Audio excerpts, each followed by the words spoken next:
Meanwhile, the NSWMA says adequate preparations are being made to ensure that Jamaicans have a clean Christmas. Here is Colleen May with more on this story. Head of the National Solid Waste Management Authority NSWMA, Audie Gordon, gave assurance about the agency's readiness and intent to give Jamaicans a clean Christmas as his team was clearing a mini dump in the vicinity of Molynes Road. We're out from 4:30 and we have these morning operations as we try to get some things out to clear some main thoroughfares before the traffic build up. You know that if it's kind of damn if you do, damn if you don't. If you don't clean, you get the cussing.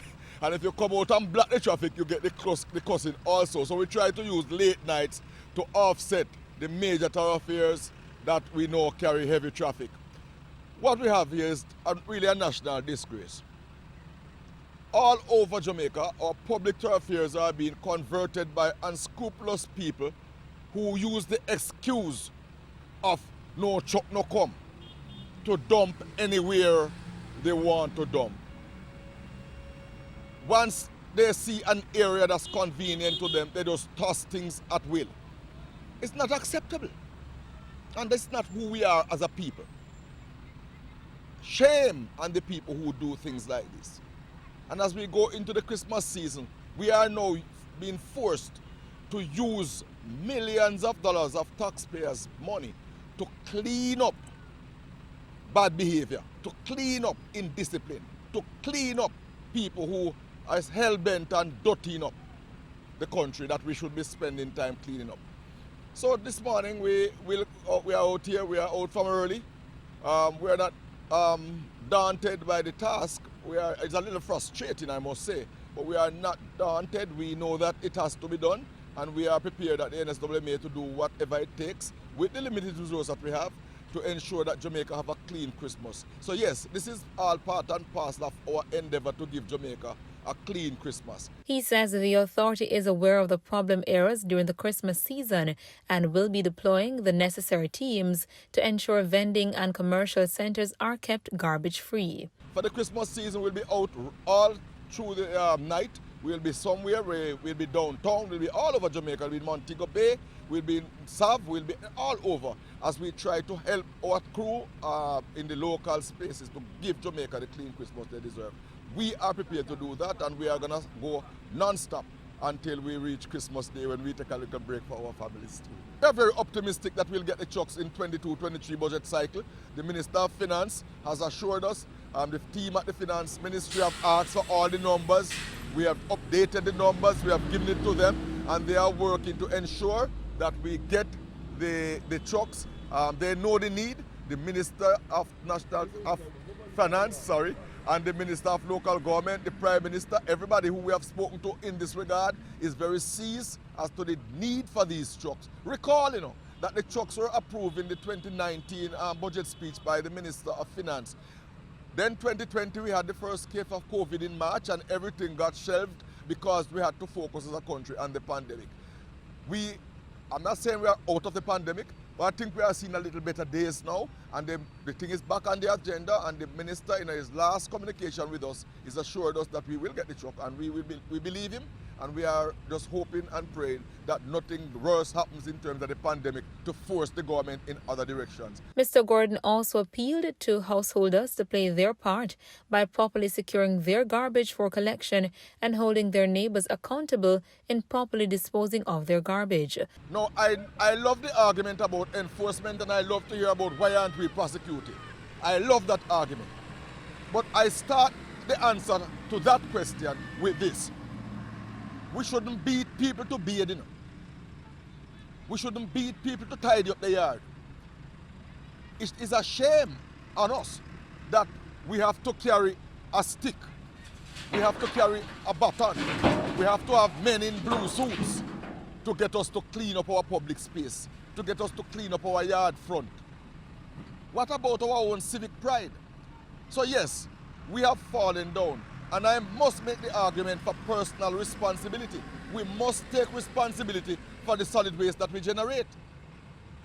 We cannot just discard it at will and then say, oh, the government must enforce.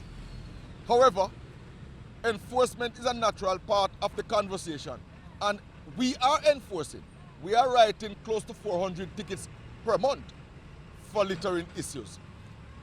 The fines, though, are woefully inadequate. I have screamed on the top of my lungs for 5 years for those fines and need the fines. We've been talking about the fines for a decade now. We must get fines that deter people, real fines, so that people know that it will hurt them dearly when they litter our public spaces. And so I call on all the residents to watch out, take a pic, take a video, upload it to our app. We have competent people manning the app, manning our hotlines, and we want to get the information because we will pursue people, and we have been pursuing people, and we have fined people, but the fines, I say, need to be upgraded to make meaningful impact on the challenge that we are having. Reporting for Mello TV News, I'm Colleen May. Thank you, Colleen, for that report. And as we continue with the news tonight, traffic ticket fines cannot be paid in the courts until the deadline for payment at tax offices expires, says the Court Administration Division, CAD. This statement comes following yesterday's statement by public transport operators who have expressed disagreement about the possibility that fines for traffic tickets that are paid in the courts are likely to be higher than those settled at tax offices. Director of Client Services, Communications and Information, Mrs. Kadish Fletcher, said that the courts cannot institute proceedings against any person who is issued a traffic ticket until the expiration of the 21-day period during which they are to pay the fines at the tax collectorate offices. The Court Administration Division is aware that members of the public are unable to pay traffic ticket fines at tax collectorates island-wide. As a result, they have been going to court offices, attempting to pay the fixed penalty fine before the deadline for payment at the authorized collectorate has expired. Now, the CAD wishes to advise the public that the courts cannot institute proceedings against any person who is issued a traffic ticket until the expiration of the 21-day period during which they are to pay the fines at the tax offices. It is at the expiration of this period where the fine is not paid that the traffic ticket becomes a summons for the person to appear in court and enter a plea, after which the judge will impose a fine. We're therefore asking members of the public to desist from visiting court offices before the respective court dates, as the courts are unable to collect these fines. Persons who need information on their court dates may call the CAD at 876-754-8337 or email customerservice@cad.gov.jm or contact the court office. Still making Mello TV news, police have released the identity of the man who was killed in a crash on the Spur Tree Hill Main Road in Manchester yesterday morning.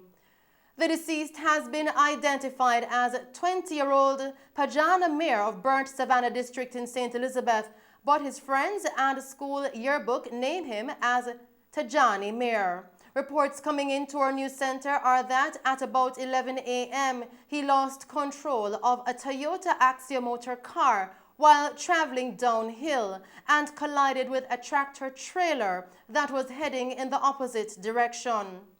The injured driver was taken from the car and rushed to the Mandeville Regional Hospital. The crucial Spur Tree Hill Main Road links Mandeville and its environs to St. Elizabeth and points west. Still tonight, a curfew has been imposed in sections of Denham Town in Kingston West. The curfew began at 6 p.m. yesterday, December 14, and will remain in effect until 6 p.m. tomorrow, December 16. The boundaries of the curfew are as follows. North at the intersection of Little King Street and Racecourse Lane, Blunt Street, traveling to the fence line, forming the western periphery of the Golden Heights housing development. Traveling south along the paved gully and continuing to the intersection of William Street and Upper Rose Lane, east starting at the intersection of William Street and Upper Rose Lane and continuing south along Rose Lane to the intersection of Beeston Street and Rose Lane. South, starting at the intersection of Beeston Street and Rose Lane, continuing west along Beeston Street to the intersection with Spanish Town Road, and west along Little King Street from Spanish Town Road to the intersection of Racecourse Lane, Blunt Street. During the hours of the curfew, all persons within the boundaries are required to remain within their premises unless otherwise authorized in writing by the ground commander. And that's our news package for you tonight. Thank you for tuning in to Mello TV Evening News at 8. I am Shelley Ann Hill. Do stay safe and pleasant viewing.